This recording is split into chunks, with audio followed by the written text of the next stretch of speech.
Eh ben, écoute, ouais, le Tour du Mont Blanc, c'est un super vol esthétiquement. C'est ce qu'il y a dans notre coin, c'est ce qu'il y a vraiment de plus beau.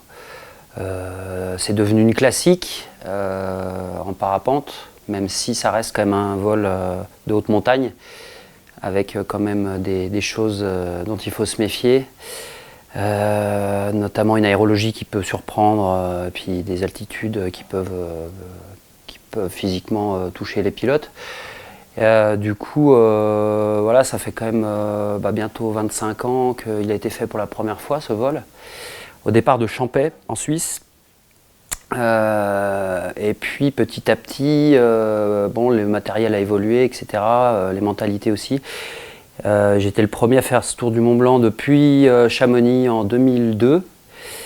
Et puis, donc dans le sens inverse, parce qu'à l'époque, il faisait donc Champais, il partait tout sur les faces est, Val-Ferret, Courmayeur, et on revenait par les Contamines.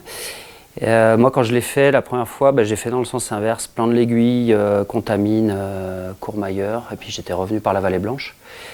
Et puis l'année d'après, c'est un Suisse qui s'appelle Martin Muller, qui a fait le tour dans le sens classique, entre guillemets, dans le sens horaire, et qui est parti de Plan-Pras et qui a fait le tour. Et puis après, depuis, on le tourne en général comme ça. Et qu'est-ce qui est particulier ce tour au niveau technique Niveau technique, c'est toujours pareil, ça dépend, c'est comme en ski, c'est-à-dire que si tu as de la bonne neige, la pente elle va être moins raide, en ski de pente raide par exemple. Là, c'est pareil, si tu as des plafonds qui sont hauts, que tu n'as pas beaucoup de vent météo, ça va être des conditions entre guillemets faciles, en tout cas abordables. Maintenant, tu rajoutes à ça un peu de vent météo, des brises un peu techniques, ça peut devenir un vol technique du coup, et pas forcément facile. Donc selon le niveau du pilote, c'est pas forcément un vol de tout repos et qui va être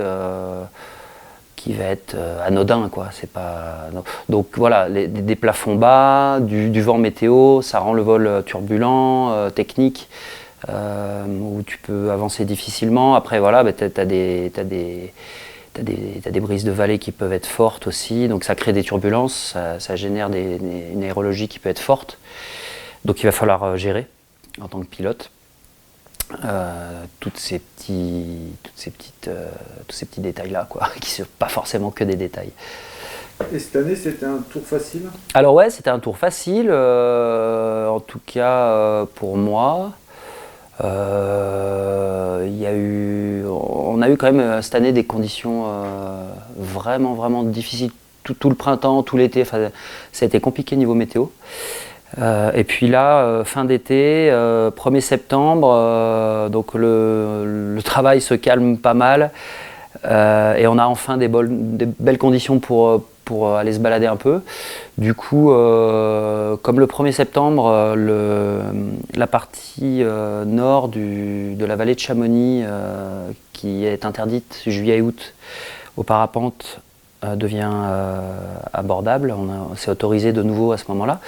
Donc le Tour du Mont Blanc devient, même si on n'a pas cette portion-là de la vallée, on peut quand même faire le Tour du Mont Blanc, mais c'est vrai que c'est plus facile que ce soit tout ouvert et que ce soit libre pour nous. Et du coup, c'était un peu le rush de toute une bande de potes là et d'autres qui sont venus se frotter au Mont Blanc et puis essayer de faire ce joli vol.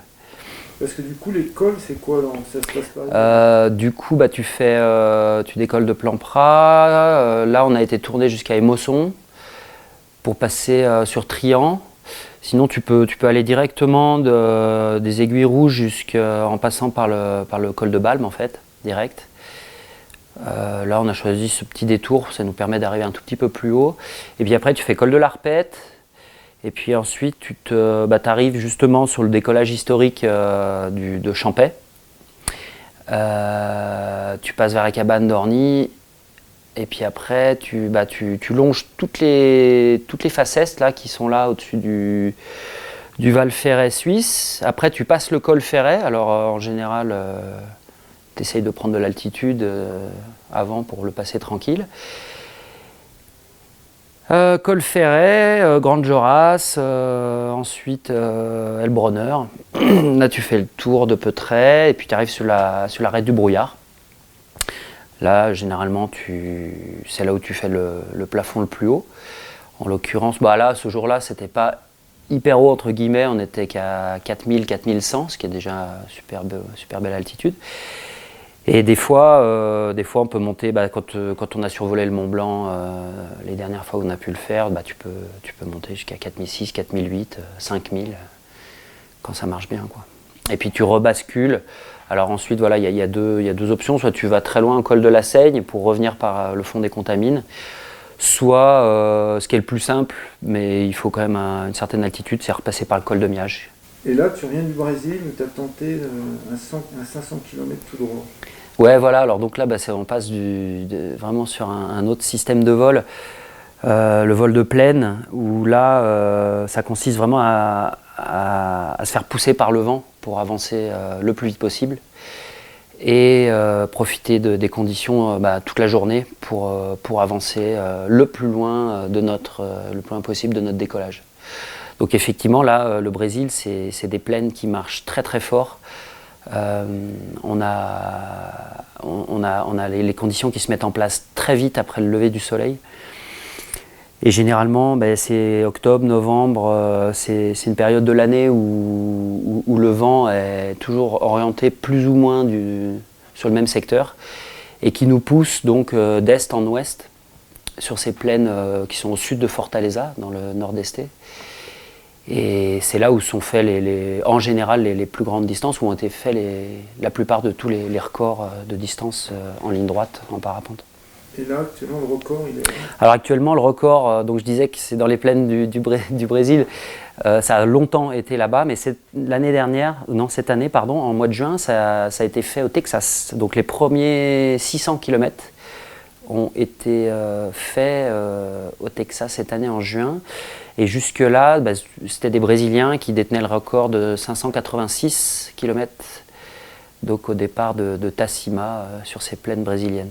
Et toi, tu tentais le 500 avec des voiles un peu capacité inférieure peut-être? Oui, alors ça se joue à peu, mais c'est vrai que tous ces records du monde sont faits sous des voiles de compète.